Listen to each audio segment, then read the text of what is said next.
নমস্কার সবাইকে, অদিতি ফ্যামিলি ব্লগে সবাইকে স্বাগত জানাই। আমার ছেলে কিন্তু যে বলেই দিয়েছে, মা প্রতিদিন ওই দুধের গ্লাস হাতে ধরিয়ে দেবে না তো? আমার আর দুধ খেতে ভালো লাগে না, তাই ভাবলাম দুধটা দিয়ে কি করবো, একটু ছানার কোফতা বানাই। তাই ফ্রিজে ছিল ছানার জল, সেই ছানার জল দিয়ে দুধটা ছানা কেটে নিলাম। তারপর দেখো ছানাটা ভালো করে জল ঝরিয়ে নেবো। জল ঝরানোর পরে একটা পাত্রে আমি ছানাটা নিয়ে নিয়েছি। তার মধ্যে একে একে নুন, হলুদ, একটু লঙ্কার গুঁড়ো, একটু মিষ্টি, একটু গরম মশলা আর সামান্য পরিমাণে একটু ময়দা দিয়ে ভালো করে সেটা আমি মেখে নিচ্ছি। মেখে নেওয়ার পরে দেখো আমি বড়ার আকৃতি করে নেব ছানাটাকে। একটা একটা করে ছানা বড়ার আকৃতি করে তারপরে গরম তেলে এটা ভেজে নেব।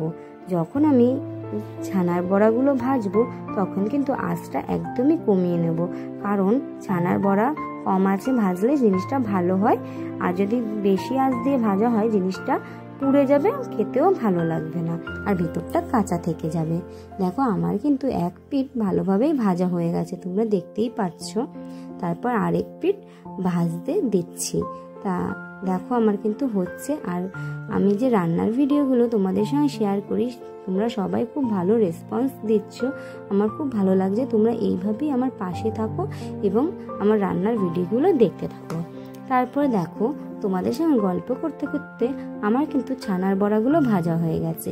তারপরে ওর মধ্যে একটু কালো জিরে ফোড়ন দিয়ে রেখেছিলাম, আর আগের থেকে বেটে রাখা আদা, জিরে আর কাঁচা লঙ্কা সেটাও দিয়ে দিয়েছি, আর হচ্ছে কাজু আর চারমগজটা আলাদা করে বেটে রেখেছিলাম সেটাও দিয়ে দিয়েছি। তার মধ্যে কিন্তু টমেটোটা দিতে ভুলিনি, টমেটো কিন্তু আমি দিয়েছিলাম বাটার মধ্যে, আর আগের থেকে ভেজে রেখে দিয়েছিলাম আলু, সেটাও দিয়ে দিয়েছি। তারপর দেখো ওইগুলো সব একসাথে ভালো করে নিয়ে কষিয়ে নিয়ে একটু জল দিয়ে তারপর ঢাকনা দিয়ে রেখে দিয়েছিলাম।